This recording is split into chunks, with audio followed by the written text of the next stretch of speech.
Okay, so in today's video, we're going to take a data table, which is quadratic, and we're going to actually write a quadratic function from it. So we're already given a data table. We have our inputs, we have our outputs. It's our traditional inputs that you would normally see in your math class.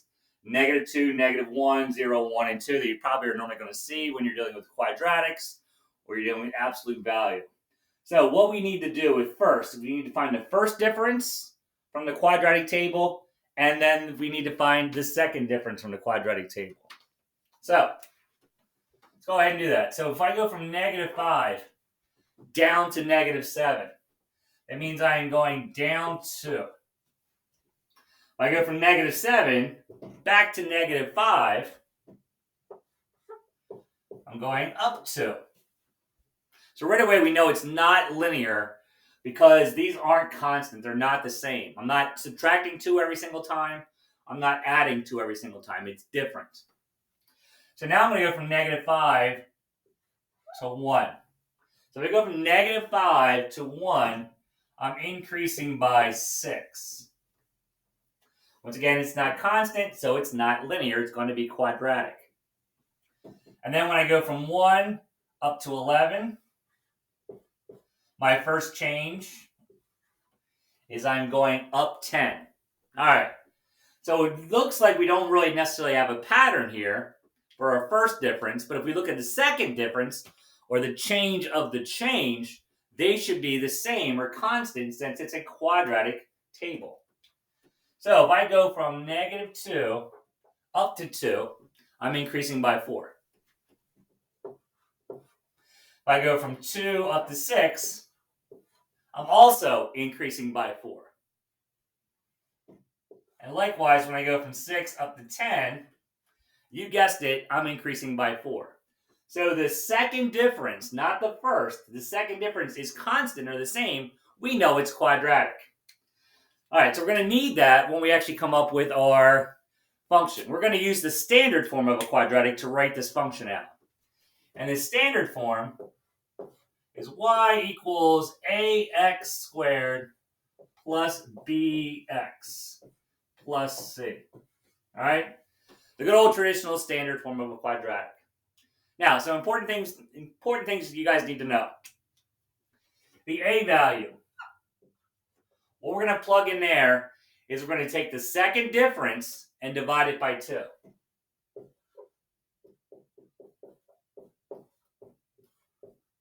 All right, the second difference and divide that by 2. And that will be our value for a. The c out here, well, that's our good old y-intercept. All right, that's our y-intercept. That's basically the point where when x is 0, we solve for y.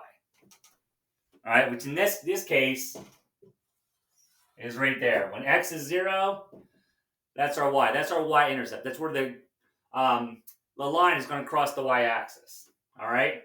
Now, given that information, we need to come up and solve and figure out the value for a,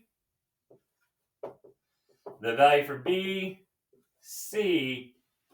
We're going to need an x and a y value. All right, so let's go ahead and find these values, and then we're going to plug them into the equation. So the a value is half of the second difference. So the second difference is 4. And we're dividing that by 2. Our a value is going to be 2 in our equation. Now b we can't solve for yet. We're going to move on to c. C, once again, is my y-intercept, so my c would be -5. Now, I need an x and a y.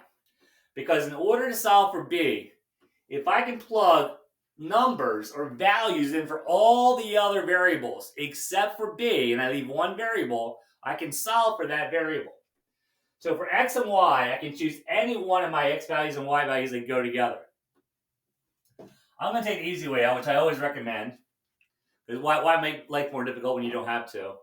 I'm going to take 1 and 1. So I'm going to use my x value as 1, and my y value as 1. All right? So now I'm going to take this information, I'm going to plug this into the original equation and solve for b. All right, I don't think I need the data table anymore. So we're going to kind of get rid of it temporarily. So we're going to take this equation. We're going to plug these values into that equation. So instead of y, I'm going to plug in my y value, which is 1. Remember, I'm solving for b. I need that b value right here. Equals. My a is 2.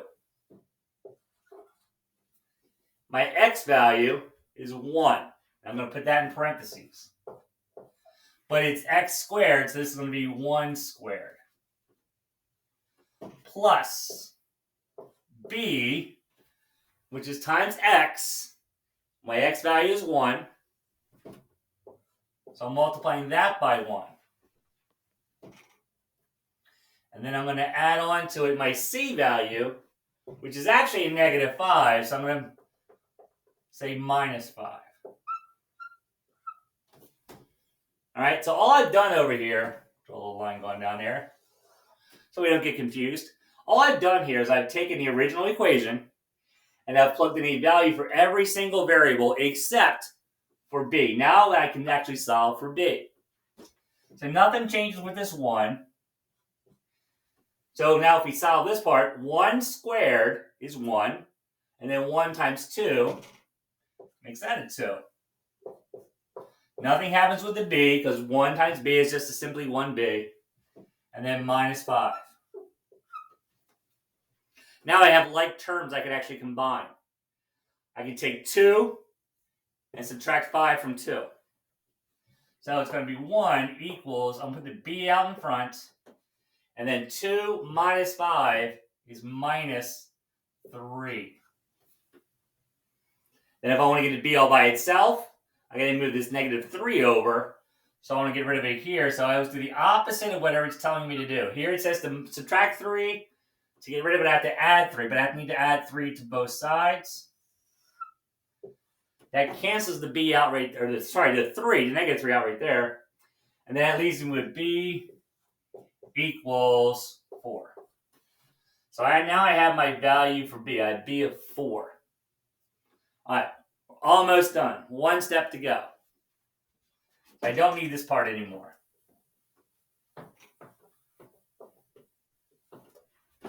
Now, what I'm going to do is I'm just going to take these values right here for a, b, and c, and I'm going to plug them back into the other equation so I have my function.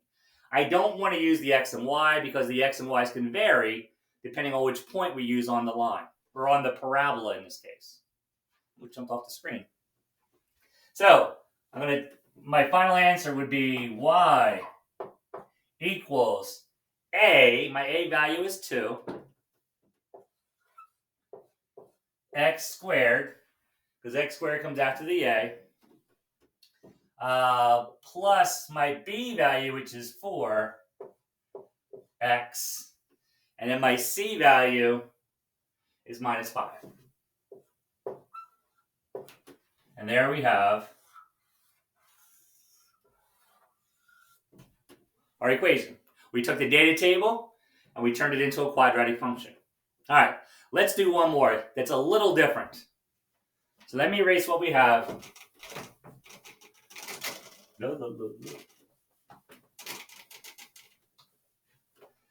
And we have a different data table. So here we have a data table that is more like problems you might get in your actual classroom. Not that you would get that last one in your classroom. You probably will. All right, 1, 2, 3, 4, 5. All right, and we know our first couple inputs. 4, 9, 16. We don't know the outputs. We do, however, know that this is a quadratic. We're told that this is a quadratic data table. This might be an example of something where I know we're doing in our class where we have a series of patterns that are made up of blocks. And we have figure 1 that might have 4 blocks in it. And we move on to figure 2 and it has 9 blocks. Figure 3 has 16 blocks, and we don't know 4 and 5. So we want to come up with an equation to figure out what 4 and 5 are, as long as something else that might be like figure 10 or 12 that might have different numbers of blocks in there. So we're told that it's a quadratic quadratic pattern of blocks. So this is figure 1 through 5 and the number of blocks. So since we know it's quadratic, we're going to go through and we're going to find the difference of the difference. Find a pattern here. So here I'm actually going up 5 from 4 to 9. Here I'm going up 7. So we know the change, since we know it's already quadratic, and the second difference is always going to be the same, we can pretty much figure out 4 and 5 without coming up with an equation, just by looking at this general pattern. So if this goes up by 5 and that goes up by 7, and they're changing by 2 every single time, that means my next number is going to go up by 9. Because once again, the second difference would be plus 2. So 16 plus 9 would give me 25. No equation needed. And then if I follow that same pattern, that goes up by 5, that goes up by 7, that goes up by 9. This obviously would go up by 11, which would give me 36. So figure 4 would have 25 blocks. Figure 5 should have 36 blocks. But what if we had something that said like figure 12, or figure, if it might be an SAT, and it might say like figure 42. Well, you don't really want to continue out and make a long table, because you might make a little mistake along the way. So it's easier to come up with a quadratic function and then plug that new input into your function and get your final answer. So let's do that. So we're going to need the second difference, just like before. We need our A value. We need our B value, our C value. We need an X and a Y. All right, the A value, remember, is half the second difference. So half of 2, or 2 divided by 2, equals 1. So our A value is going to be 1. We got to solve for B. Now, we're in a little bind here. We need the y-intercept, C. And remember, the y-intercept is 1, x equals 0. We don't necessarily have that. But we can figure it out by using this pattern. So if x is 0, we'll put it up top. That way it kind of keeps everything in order. We can figure out what y is based off of this pattern. Notice, the pattern is using all odd numbers. And the second difference is always increasing by 2. So to go from 4... excuse me. To go from 4 back up here, that would be a difference of 3. So 4, look, it follows the pattern. 16 minus 7 is 9. 9 minus 5 is 4. So 4 minus 3 would be 1. So my y-intercept would be 1. We still have to solve for b. And I can choose any value for x and y. Once again, let's take the easy way out and use 1 and 4. All right, so I don't necessarily need this data table anymore. Let's create some space.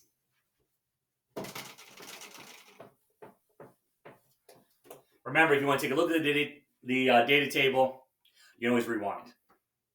All right, so based off of that, now we're going to solve for b.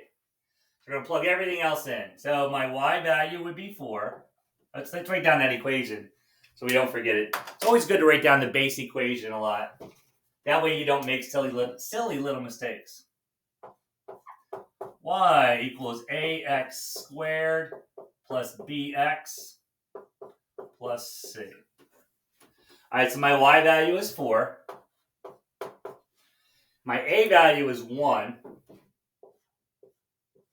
My x value is 1 squared plus b, because we have to solve for b. My x value, once again, is 1. These two parentheses are always going to be the same, by the way, because you're using the same x value. And then my C is plus 1. All right, let's solve for B. The 4 doesn't change.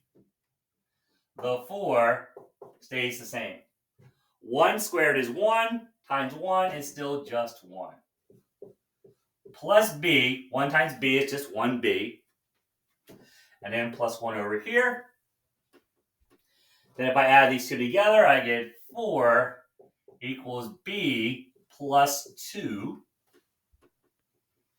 And then if I subtract 2 from both sides to get B isolated or all by itself, my B is going to equal 2. All right, now we need to write the original equation. And then we're going to use that to solve for it. Actually, let's just write the original equation over here. We got plenty of room now. All right, so the original equation would be y equals, my a value is 1, so I can just put x squared. All right, I don't need to put the ninja one there. Remember, that's the one that's there, but you can't see it like a ninja. And then I'm going to do plus my b value, which is 2x plus 1. So there's the equation we're going to use. Now, I can plug any input and figure out what any figure would be and how many blocks they would have. So let's do 12. Okay, let's say figure 12. How many blocks does figure 12 have? So it's simply plug in 12 for x, plus 2, plug in 12 again for x, plus 1. All right. 12 squared, or 12 times 12, is 144. All right. 2 times 12 is 24. Oops. I was thinking ahead to adding that 1 to it already. 24, and then plus 1. All right, so we add these together. 144 plus 24 would give us 168 plus 1 at the end. So this would give us 169 blocks. So there you go. Like I said, setting up a quadratic this way would really help you out in your SATs because they will give you a pattern a lot of times, and then they'll ask for the following the sequence, what is the number of blocks or what number of whatever, widgets or whatever, in the 48th input or something like that, or 65th. All right, I hope you enjoyed the video. Hope you learned a little bit. If you liked the video, please give me a little like. And if you have any questions, please comment below. Otherwise, I'll see you in class.